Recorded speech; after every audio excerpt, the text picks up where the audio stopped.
Facing challenges and overcoming setbacks is part of doing business. Whether you have the expertise to survive them or not could mean the difference between success or failure.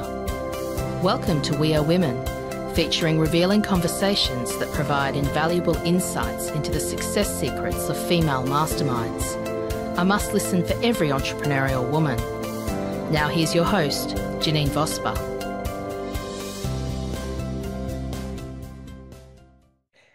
Hi, it's Janeen Vosper here, and welcome to this episode of the We Are Women podcast. I have with me the gorgeous Melanie Greenhow. Now, she is a mother, a community worker, an entrepreneur, public speaker, Amazon best-selling author, and she's not afraid to speak on issues that are taboo, confronting, and uncomfortable, hence why we're going to get on fabulously through this interview. She speaks on issues such as loss and grief and mental health and well-being, and growth that follows struggle, and how we can find our way back from surviving to thriving. She is the real deal because she has survived her very own decade of disaster, which we're going to hear a little bit about that, I'm sure. Her speaking and media appearances include her signature TEDx talk, Let's Rethink Our Approach to Grief and Loss. Welcome, Melanie. I am so looking forward to our conversation today. So am I. Thanks for having me, Janeen. It's a real honour. Thank you. Oh, you are most welcome. The part of, that whole surviving to thriving. And I was at an event this morning and we were talking to, some of the people there, and there's often little things going on that people don't realise and that don't seem like a big drama, but there's little things in their life which end up being a trauma because they hold back their words, or they aren't permitted to speak. Or do you find that?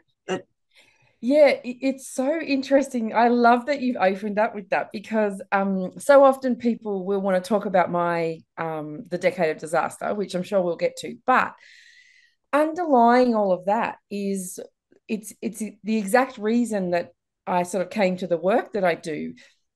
What I got from all of that was this understanding that, one, it's all relative. What can feel very small and insignificant to me may be very, big and cause a really large rupture in your life for you. Yeah. But what we don't talk about enough is the fact that underlying a lot of what really causes us pain, discomfort, and also to get stuck is our experiences of the little losses, the losses in our lives. Because when automatically with language, when we use the word loss, it's associated with grief, and yes, they do go together. However, the background association with that is around death and dying. And it's about so much more than that. It is deeper. It is much more broad than that. It's examples that a lot of the women that I work with, they'll come and, we'll be talking about something, and ultimately it always comes back to this moment where, we go back to the past with consent. We have a look at some of the things that are going on, and it's a loss that they've experienced. It might be the relationship that they thought was going to last forever, including friendships, particularly for women. The ruptures we can experience when we lose a relationship in our lives can have really big ongoing kind of implications. But it might be about the dream that we thought, the dream career we thought we were going to have that didn't pan out. It might be about the family that we thought we were going to create that we didn't. It could be about having a child or a relative who has acquired or was born with a disability, that you're now having to navigate your life in a different way than you potentially dreamed about. I'm getting that sense, that, and all of those examples are real. They're things that are happening in everyday life. And I just have to repeat a story, and I think I may have shared it on previous posts. I was working as a general manager of sales for a multi-million-dollar company. I'd been there for 20 years and working, building my business on the side. We got a new operations manager, and I had to make a decision whether I would continue working there in a business that I love with people that I respected, or not. It just wasn't worth it. And I think the universe came into play and said, okay, let's get you out of here, girl, and go do what you love to do, which was, and I paid attention to it. And that happened in the June, and I was very busy sort of building the business. But in the November, I got into a real funk for a couple of weeks. And it was, when I stood back and looked, it was the loss of what I had, who I was in that workplace, the people I'd been working with. And once I realized, oh, that's what it is, that's fine. I was able to accept it and move on. And only because I'm fairly observant to what things are going on, and it was only a couple of weeks, but I can imagine how that sits with people, because it felt really shitty, actually. It was a horrible feeling. And that's right. That's right. And it was a grieving process around, and you talk about that, the connection to identity. So, we really, and I love that you said, for me, I was able to kind of process that through. You had the emotional intelligence, you had the reflective skills, you were able to ask yourself some of those existential questions, right? Because 20 years is a really big chunk of your life, let alone your working career, right? Yeah. And suddenly you're like, hang on, what did that all mean? What was my contribution? Am I that easily replaceable? And it's not that you've got, like, of course, we all need to have a certain amount of tickets on ourselves, Janeen, right? In order to, to Definitely. kind of, to get on with life. But the thing is too that, like you say, it was a big organization, and ultimately, it's a transactional experience. Yeah. You do the work. One person can change the whole experience. That's exactly right. And so, being able to take that time, and what I do love about that story that you've told is that what people don't understand is that it's often the loss we experience will happen. The grief that follows is not always immediate. No, and again, it was months. Correct. And it comes back to that idea that we associate loss with death and dying. Yeah. And it's the immediacy of that. It's the finality of that. And so then we take that concept and those ideas and we go, oh, well, I mean, I don't know what's wrong with me because I left my job months ago, or, suddenly it's 3 years down the track and, I've moved on. But then all of a sudden, your body actually sort of holds it on a cellular level, right? And it comes back like a big old tsunami. And, sometimes it can really knock you off your feet. And when somebody doesn't necessarily have the skills or the tools, that's where they can get really lost in their own life and they can get really stuck. Oh, I could imagine, because it was not a great place to be in.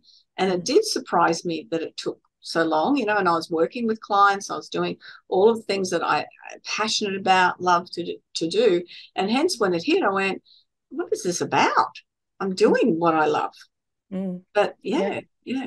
And that really sense of identity was definitely a part of it, because here I am, dealing with the big boys, top end of town all the time, and do that. But yes, and just that, the thing is that all of these things aren't insurmountable in any way. You're able to navigate them by processing them through and, coming to some level of understanding it. And again, your example is a couple of weeks. I'm going to be really honest with everyone today and say, when I talk about the decade of disaster and there was a cumulative effect of a range of different losses, which was, that was the gift I was given, right? That they were all slightly different. But, I'm going to say to you that there are still parts of that journey that I absolutely know I have in the backpack and I have not unpacked yet, because I'm not there yet. But it was intense. So And bringing that up, so sharing some of the things. Look, the decade of disaster was I mean, I package it up like that so that I'm able to. I love alliteration, and it makes it sound, oh, there it is, a decade of disaster. I know, right? I'm sure it didn't feel like that in the process. It didn't. It didn't, and it's really a coping mechanism for me to be able to wrap it up and to be able to talk about it, now with more emotional ease. But ultimately, my mother passed away in 2009, and it was a long illness, and I was her carer and support. She was 54, and I was devastated. Single mum, raising me and my siblings. And then 6 months later, my 24-year-old sister passed away, and she left behind two children. And she was in an unhealthy relationship. And so I grabbed them up and held them close. And then now my sons, my husband and I have raised them, and, feel very lucky to be able to have been in the position to do that and to make that choice. And and there was a lot of, you talk about the little things behind the scenes, but, there was what we call in the ACT care and protection services. So, there was state intervention in our lives, and that was really confronting for us because we were independent family doing our own thing. And for me, having worked in that industry, I just felt so violated by that. And that was a 10-year process to be able to permanently have the children in our care. And then in 2016, I got a terrible phone. Anyone can have children. Yeah. I can birth them, so here we are. I'm a good parent. I know it was full on, and I found that really I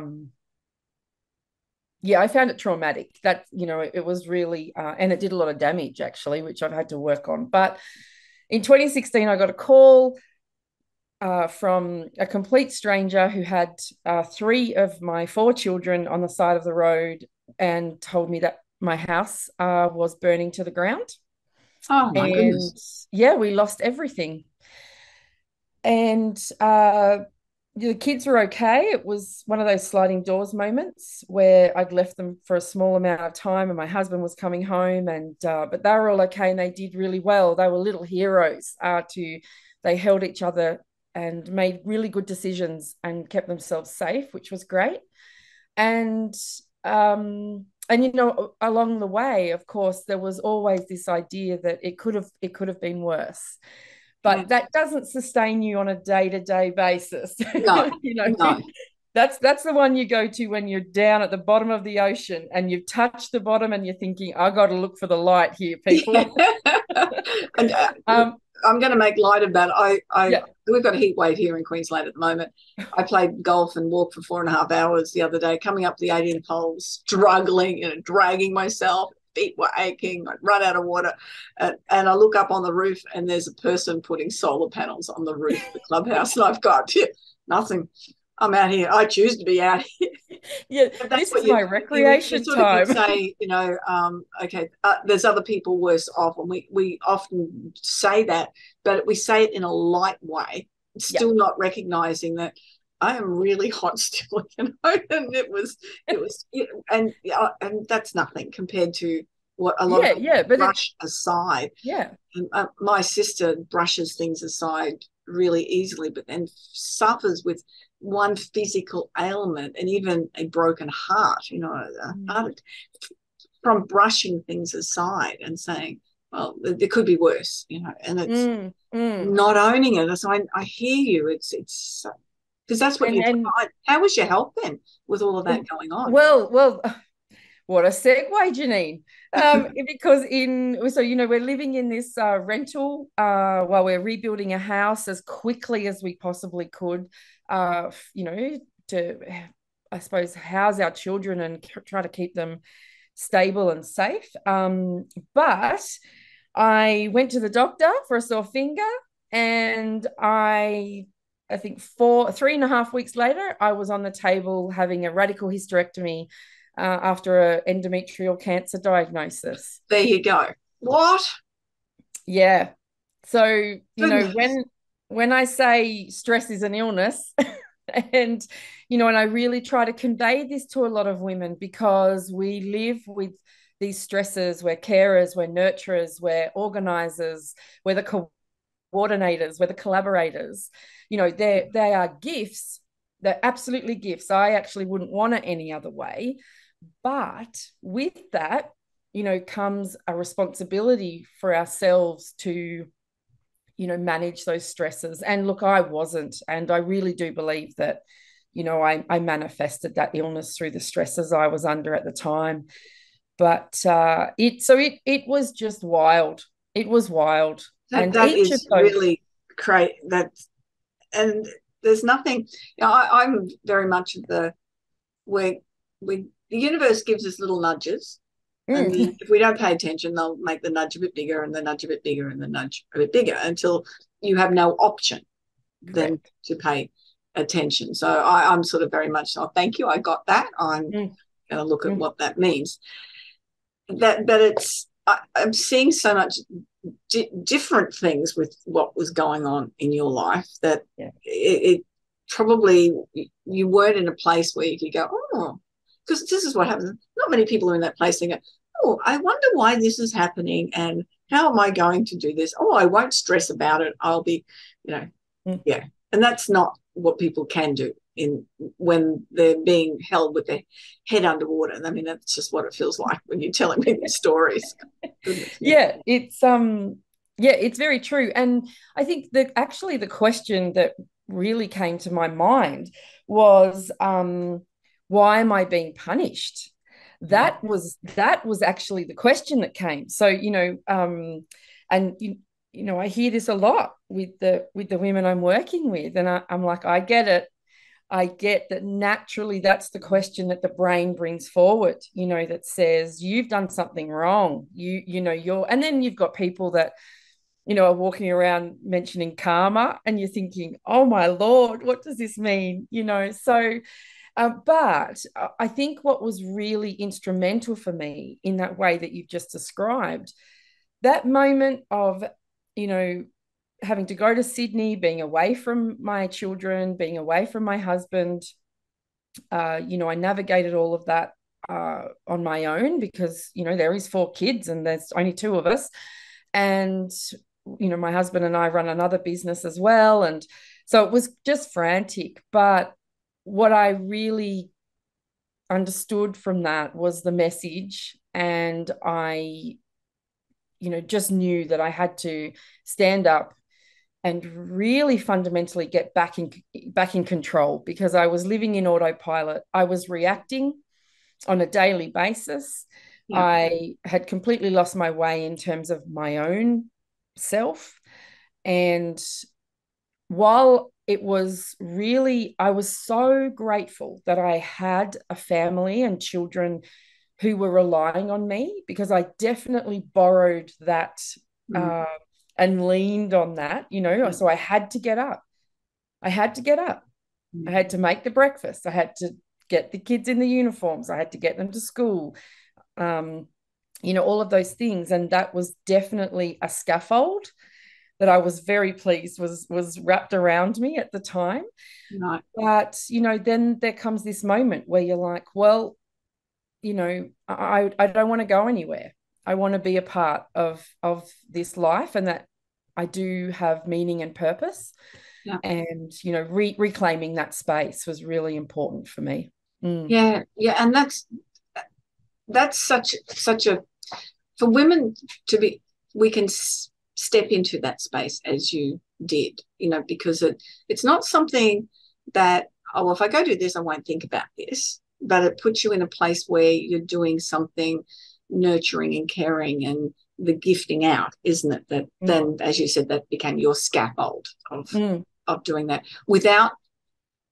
because it's a choice you're doing that, not someone's taking that from you, which is a very different space to be. Absolutely. Yeah. And it's, when we talked before about the shifting from surviving to thriving, and it's really interesting because for quite a long time there, I wasn't acknowledging that I was definitely probably living in one foot in the victim camp and one foot in the survivor camp.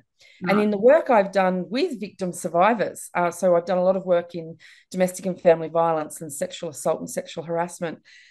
And, it's very, obviously there's a continuum. Yeah. And people will often, it's like an abacus. You can slide up and down on that scale, just dependent on what's going on. And because of the intensity, there was definitely that sliding for me. Yeah. And what's really interesting, around sort of 2017, not long after I did the TEDx talk, that's when I really started to step into back towards thriving. And it's been a journey. It's not a 30-day radical challenge no. where you suddenly get a 6-pack of emotional abs. It takes time. But absolutely, now I'm able to really claim that, yes, I'm a survivor, and I'm really proud of the fact that I was able to touch the bottom and come back up through the waves, look for the sun, go for the surface. And so I claim that as a part of my identity. But now, I'm absolutely just all about thriving in myself and working with women to bring them back to that. Yeah, and that's it's such a different space, mindset, physical, energy. It feels completely different when you're just sort of trying to get through every day, as opposed to waking up and going, oh, this is going to be an awesome day, and what's going to happen that'll bring me opportunity, whatever that. Well, and that's right. And of course you do acknowledging I suppose the journey is also about an inner sense of confidence. It's that internal connection to myself that says, well, you know what, I've faced adversity. If I can get through the decade of disaster, the human experience means difficult things are going to come into my life again. Yeah. That's just what it is. Life is 50-50. Yeah. It's there's the light and the shadow, but I've got a lot more, I suppose a deeper sense of connection with the fact that, regardless, I'll figure it out. Yeah. So how did you, go from that space with that happening? You said you sort of wrapped yourself up in the family and the responsibility there. But what, I'm imagining the work you did is what you do now with other people. But finding that yourself and going, I need to go find it, is, that's the spot sometimes people can't be in either. Going, I need to find something that's going to change the way I am and the way I'm doing things and responding to things. Yeah, there's 3 elements to it. One is that I'd been doing that work with people my whole career, but I had never found myself in that position where, I was working with people when they were literally having their worst day. Yeah. And then suddenly I experienced that several times over with the variety of losses, some anticipated, some not. And then, so I was able to really connect to that, all of that work on a personal level. I sort of had to become, my own worker, my own support worker. Mm-hmm. But interestingly, where the connections and things really changed for me was when I went and started doing the research in the neuroscience field. So for my sister's eldest, who really struggled, he'd experienced and was exposed to a lot of violence. And so he definitely had impact from that trauma on his brain. So I went looking at, how could I support and really help him through that? And it ended up just opening up my mind to, okay, how am I going to manage, myself? And I was able to really use, a lot of brain hacks. I do a lot of brain hacking, so I'd be like, oh, I think I need a dopamine hit. What does that look like? How do I do that? And really understanding the role of the primitive brain. So, or the downstairs brain. So this executive functioning up here is our upstairs brain, and it's great, but then when we get frightened, we experience, some sort of risk assessment that says, oh, this might not go the way that, we want it to go. Our primitive brain will drag us back into the cave and says, sit by the fire on this warm bearskin rug. I got you, sister. And you're like, okay. Yeah, that's it. That feels a lot better than going into something scary.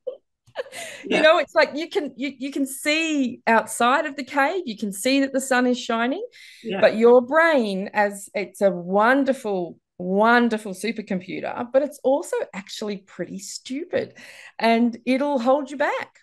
It'll, and it'll say, don't go out there, something bad might happen. And in the past, I'd lived with that. I'd had a really difficult relationship with myself. There was a lot of nastiness.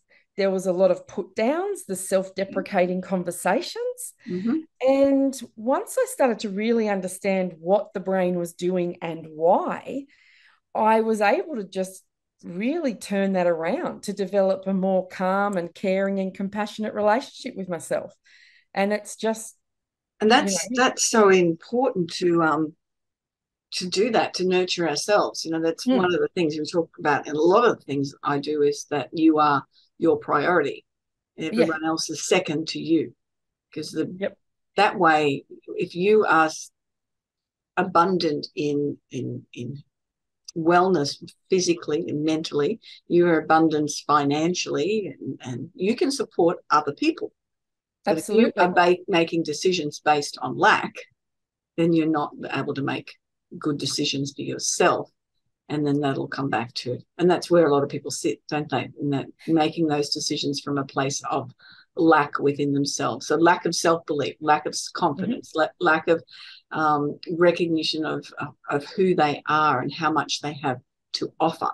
Yeah, not knowing that. And it's really interesting, because when you look at that and you sort of put it in front of people, and you're talking about the lack of, and then you explain to them that, external validation as an example, because it's what we seek when we have lack internally, and our own internal validation is light on, we look outside of ourselves. And I talk to people about how you can think of that external validation, whether it's, the socials or even your friends, your family, but it's actually a very thin fuel, and it burns up really quickly, and it leaves you like incredibly thirsty for more. And so that's what you end up pursuing. You're on this constant cycle of trying to refill from an external source, when in actual fact, if you think about that self-worth that you've talked about and picked up on, it's a much thicker fuel, and it burns slower. And in actual fact, the benefit of that is that while you're using it and you're burning it up, you can be replenishing it. You can be refilling along the way, because it's got more substance. I love the analogy. I when I'm doing my sales training, I'm always saying to people, what does it look like? When someone is explaining, and you explain that so beautifully, because that's very visual for filling that tank. Now, that's just something's just popped into my mind then. The 5 love languages. Yes. So what my secondary, now depending where we are at a particular time, one of them is, for me, is words of affirmation. But I get them a lot from clients and people, but I don't need them. It's really interesting. I hadn't realized it, but I just fill that up myself. Yeah. So it's really lovely and I was at this event this morning, and this woman just said to me, after the difference between doing my course and when she finished, she said, I started with a can't do attitude and I finished with a can do. And it was just, oh my God, it was I know, right? just really, really lovely. So that's lovely to hear. Yeah. But I hadn't really dawned on me that even though I know it's words of affirmation, it's me. I was going to say to you, isn't it interesting how the power of the associations that we have within language, Yeah. they dictate what we take from the message we receive. And so as soon as you say, oh, one of my love, my big, well, higher love languages is words of affirmation. I'm like, yeah, but you're obviously giving that to yourself, Janeen. Yeah. And so, I hadn't realized that, it's not that I walk around going, oh my God, you're amazing. What is that? Instead of looking in the mirror and going, oh, the hair's out of place. No, that's good. It'll do. It's fine. And it's that thing that, I think I mentioned earlier, you kind of do have to have a certain amount of tickets on yourself. So, one of the things that happens in our family is that, we've got some pretty confident kids amongst our lot, and, we'll bring them down a peg or two just to keep them human. And they'll always turn around and quote back my husband and I, and they'll say, well, who taught us that if you don't love yourself, no one else can? And I'm like, it's so important, isn't it? I've got a few grandchildren, and two of them particularly that I've had a lot of contact with. We're in the pool when they were very young, and they're both gorgeous looking kids. Now that's not just grandma saying that. That's just they are. But it's me, going saying, oh, how courageous you are, or how you think that you are, believe in yourself, all these sort of things. Not saying how cute you are or how clever you are or that sort of thing. It's that courage is more important. Having curiosity, being those things for me are of such high value, and it's just something that little game we used to play when they were little, and they'd repeat after me, I am courageous, and things like that. It was very, very cute, but it has impact. It absolutely. I was going to say to you, that it is absolutely. I love that you're talking about it in those formative years. So we know that those first 5 to 7 years are so critical. And you're right. It's that we don't want to take it to the point where, I suppose people have an overinflated sense of ego and it's based on their appearance as an example. Oh, I met them. But it's, that's... they walk amongst us, don't they? But it's about that fact that we're really going, you as a person, you are enough. And the part of the human growth and development is that you do want, you use skills like curiosity. You have to, in order to establish boundaries in relationships, you have to be courageous. You have to be able to say no.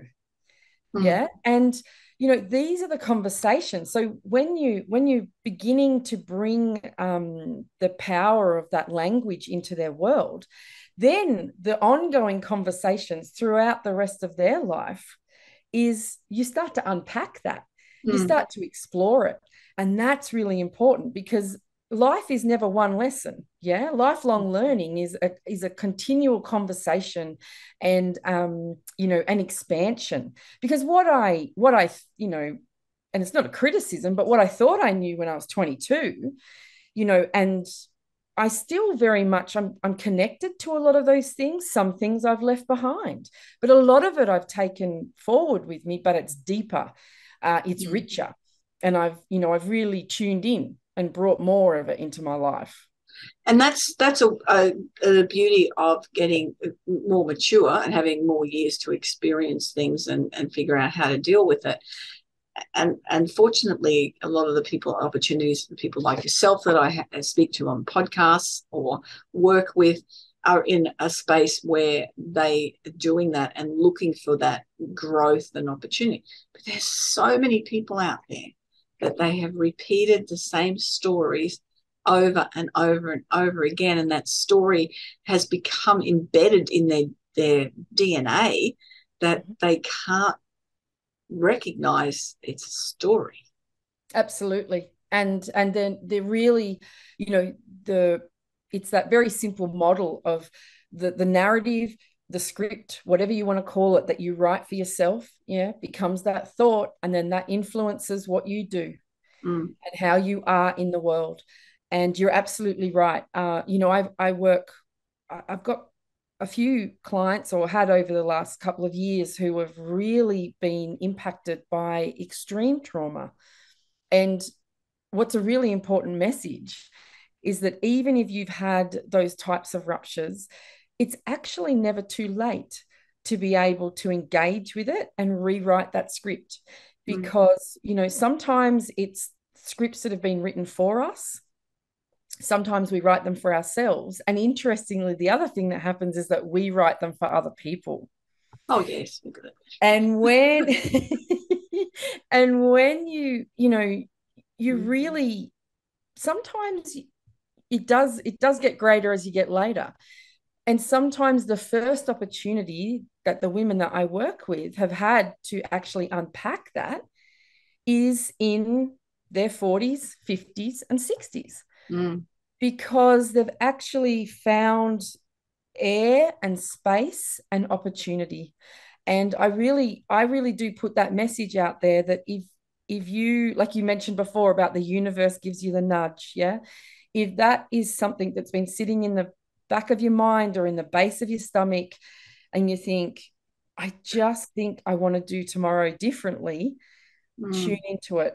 And you really, you don't have to do it alone. Like when you look at some of the, you know, there's a variety of services, and whether it's a coach or a course or a program, or watching, you know, TED Talks as an example, there are really big, you know, there are big opportunities to unlock, you know, what's been causing you pain. Yeah, most definitely. And it's a choice. It's a sort of an awakening. On the TED Talks, great segue, the to do a TEDx talk and to, you know, let's rethink our approach to grief and loss. That's, you know, what we've been talking about. But how did that feel? How did you get onto that, and how did that go? So I was approached, they advertised, they were doing a pitch night, and I'd not long, I was in recovery from the operation actually, and I was laying on the lounge, and someone sent me a text and said, you have to do this. You have to go and pitch your story. And, you know, at the time, I was really being impacted by, you know, toxic positivity. You know, the fact that I just felt really sort of, I suppose, low at the time. And I didn't want to climb Mount Kilimanjaro. And to overcome my grief, and you know, I was all a bit wrapped up in it. And but I thought, yeah, like let's talk about this, let's unpack it, because it's just so the narrative around grief is just so one-dimensional. So I pitched, they loved it. And then it was 6 months of preparation and crafting the story, and really kind of understanding what was the idea that I wanted to get across to the audience. And it was instrumental in me rediscovering my identity and who I was. And it's awesome. You know, yeah, it was great. And again, it's that I'm going to get out of my cave, I'm going to get out from underneath my blanket, and I'm going to walk outside and look for that opportunity, because it's out there. It could be scary. It's definitely be scary, but I'm going to do it anyway. Yeah, and it was. But I was really driven by the idea that, you know, I mean, there's such power in storytelling, right? And it's always been a massive part of my practice as a community worker and working with humans. And interestingly, I was always collecting my clients' stories, and whether that was, you know, talking to a government inquiry, or you know, using those vignettes to get funding to provide them with a program and a service that they needed. And I was like, I think I have the story this time. Absolutely. And but of course, you know what, and it's true, Janine, that underneath that was a whole big set of doubts, which was like, what makes you special? Why would your story be interesting to people? Is your idea kind of worth it? And I must admit, that moment when I was delivering and the energy, the connection between the audience and myself, I mean, it's a place I often will go back to when I need a little energy hit, because it was just electric. And I remember going to the lunch break and just being inundated with people who said, now I get it.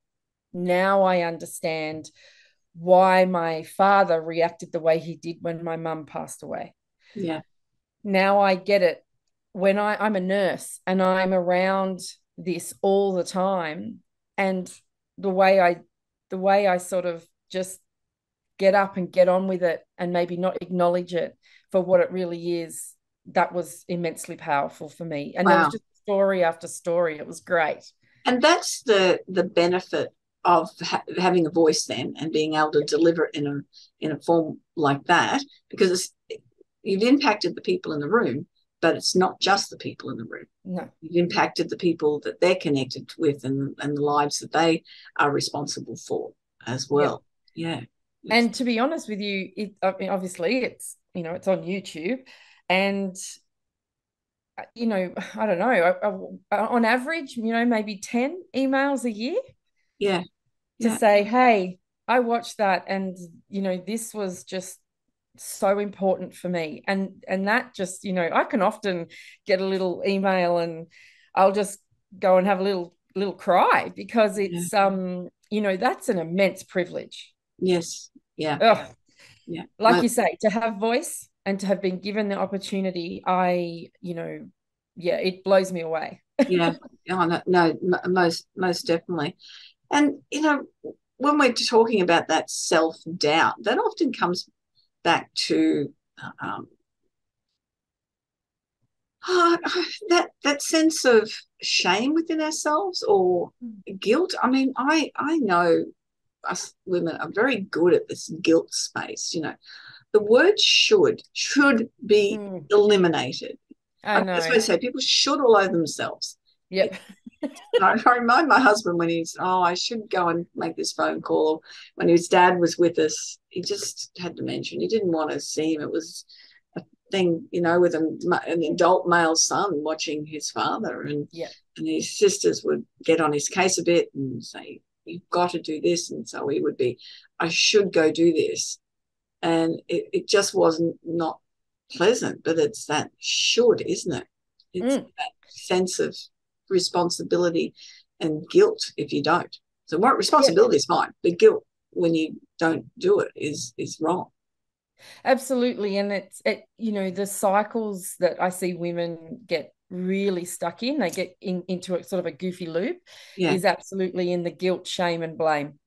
And it actually has just become a part of their dialogue, that they're just like, oh well, it's definitely true, I'm a bad mom. Because I don't know what, they had eggs on toast for dinner, I don't know, but it's just like, it doesn't matter what's going on, it's almost it just becomes a part of our being. And it's about really understanding the damage that's doing, and also where it's coming from. And so realistically, a lot of the guilt we experience it comes back to those scripts, and particularly some of our experiences in childhood. And how do we navigate that by really calling it out for what it is? So it's the first part of that process is absolutely, and it sounds so basic because everybody talks about awareness, but it's about actually catching it, and then checking it and challenging it. And once you start to do that, you're able to go, no, moving on. And I mean, when you talk about the shoulds of, I should do a visit, and understanding that it's painful. and it's about those questions that come back to you, which is, and that description of dementia, I mean, that is an anticipatory, you actually lose that person so many times in that journey, from the beginning right to the end. And there's a lot of ongoing grief with that along the way. But it comes back to the shoulds are about checking them by sort of saying, what's the regret? If I do this, what's the benefit? If I don't do it, does it cause me regret? Yes. Because that's the part that you I suppose you can't undo that. If if you really want to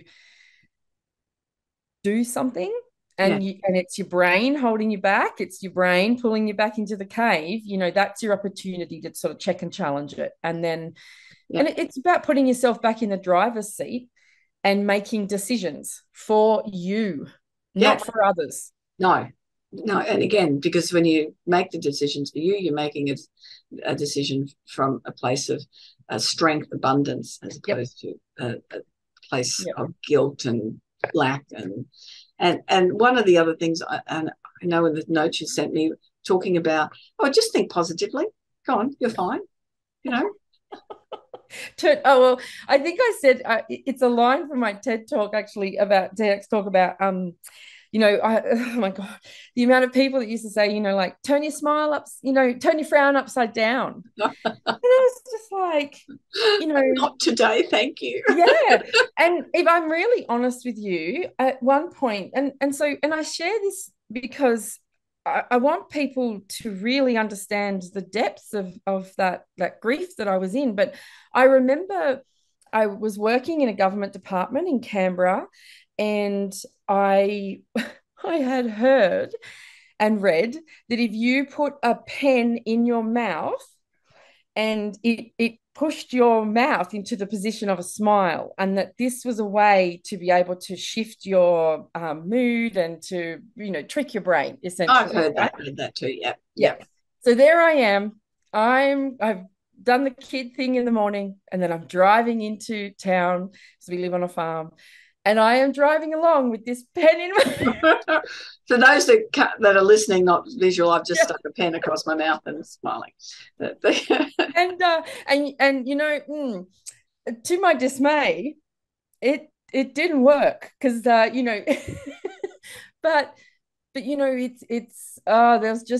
there's so much in all of that, where you just have to feel your emotions through. Sometimes you absolutely we plaster on the smile, and we all wear masks, and that's essential. That's part of, humans getting on with one another, and particularly workplace civility. That's what I call it now. Yes, okay, that works. I don't have to like you, but I have to work with you. So but there's you also just have to honor that you're going through some stuff, and that you need to do the work on that, and be kind to yourself. Just be kind. If you're kind to other people, be kind to yourself. It's and again, it sounds so simple, but people really struggle with it. And I did too. I was all about trying to find the quick fix, the radical, the pen in the mouth. I thought, if I do that, that'll fix it. that'll fix me. That'll fix me. And it's not about fixing. No. It is literally about, living it through, feeling it through, and allowing yourself to honor it, along the way. I mean, one of the things that really drove a lot of my feeling stuck in the goofy loop of grief was I for a long time, I thought, well, if I'm not demonstrating to the world how much this is hurting me and how much it's rocked me, what does that say about my relationship with my mum and my sister? Oh, isn't that a slippery slope? And down I went into that. And, really interestingly now, of course, having raised my sister's two children, I felt a lot of pressure I felt a lot of pressure to get it right. And, now you can only do the best you can do. Well, that's right. With the tools you've got. The best is all we can ever do. That's right. We wake up in the morning and say, I'm not going to do my best today. The tools we've got, the information we've got, everything that and that's right. That's a great realization, especially if you're dealing with parents or kids or something. Everyone's doing the best they can. Oh, there's no manuals, and you just got to give yourself a break. And certainly when I did the work and I really understood what was happening and was able to just recognize, actually, you're doing a pretty good job. Yeah. Even awesome. If they did. Oh, I'm sure you were. I can't imagine all of that stuff coming at me.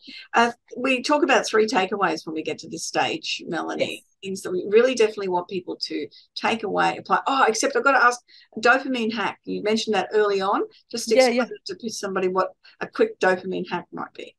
Well, a quick dopamine hack is you tuning into what works for you. So if you ask yourself the question, what is it that I do in my daily life that, really makes me feel better?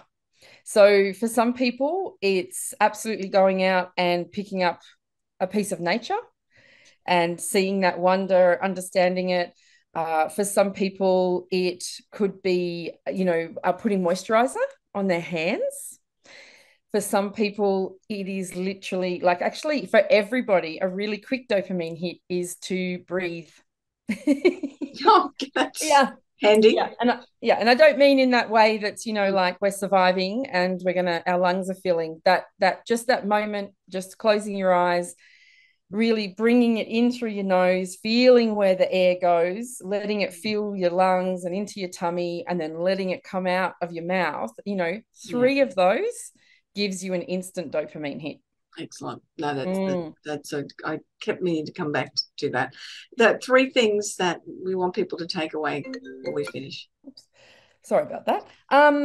Look, for me, one of the things that I wanted to mention with the takeaways was this idea, and we've been talking about women and how they're living their lives out, and it didn't sort of come up naturally in the conversation, but I do want to mention it. It's that idea of success exhaustion. So, and I know in listening to your previous guests and a few other different podcasts along the way, there's actually a lot of women who will, on paper, we can write down and look at them and go, yes, wow, so successful. But they're absolutely exhausted. Mm. And when you get into that and you start to unpack it, it's that the why, they're not connected to the why. So they're doing the how, they've got the will, they've got the way, but they're not connected with the will. And so what they're doing is they're just living in autopilot. And for me, as an example, and I know you've been able to talk about that too, Janeen, but coming in, whether it's your own business or a career change or a job change, whatever it may be, a relationship change, we can be successful look successful in relationships, but be really exhausted. Yeah, they're not as easy as what people think. No, not at all. No. Exactly. But what does it look like for you to find your way towards alignment? So that was something that I think is a real theme that comes out in the work that I do.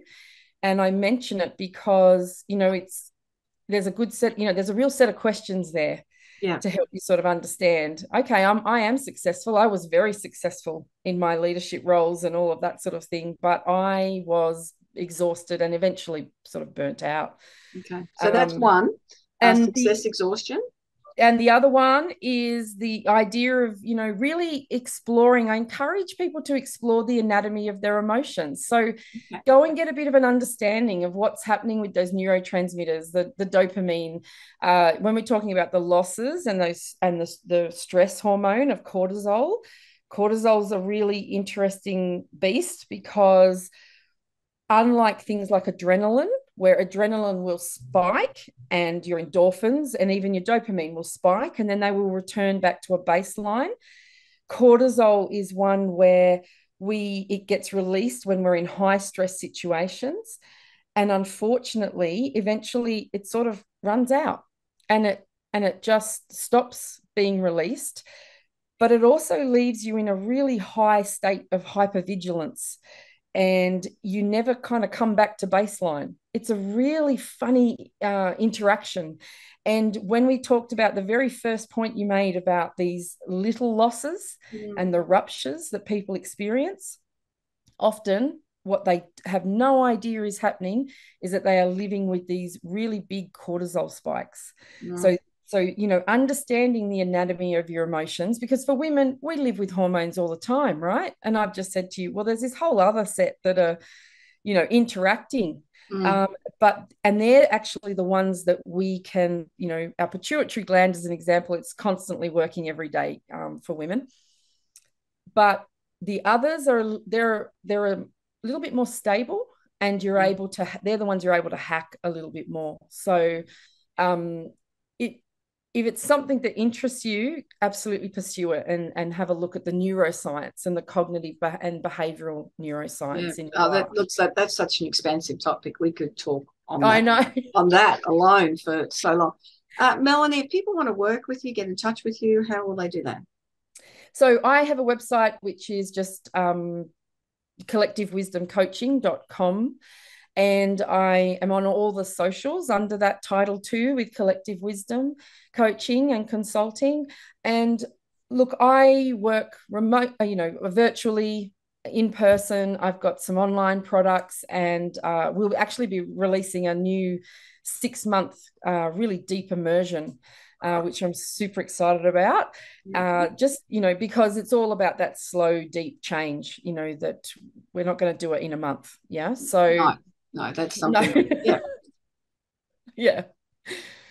Absolutely. Look, I have enjoyed our conversation. I've learned so much from you, and it just is, you know, every time you talk, you know, you talk to people like yourself or people that are just going through things, it really opens up your eyes to how people are dealing with things in a different way. And I think it's just stepping back and recognizing that, you know, we all experience loss in a different way. And as we said right at the beginning, that it doesn't have to be as significant as your decade of disaster, but it can be, you know, have that same effect down the track. And we want to keep ourselves well and have no dis-ease in our bodies. And removing stress is a great way to start doing that. Beautiful. Thank you. It was fantastic, Janeen. Yeah, thank you so much. And that's another episode of the We Are Women podcast. I'm so glad that you have joined in. Remember to get in touch with Melanie if you believe that, you know, there's something there that you really might need to help get clear on, so that you can move on, and instead of just surviving, actually thrive. Remember to go to janeenvosper.com, book in a strategy call, whether it's for you personally, for business, or for within your business. If I can help you, I have got a lot of contacts, and I'm sure I can find someone that can assist you to thrive in life and thrive in business. Have a great week, a great month, whatever you're up to. Bye-bye for now.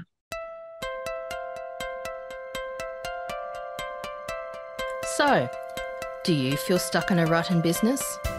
Visit speechperfect.com.au and download Janeen's free ebook to avoid the 5 most common stumbling blocks women face in business.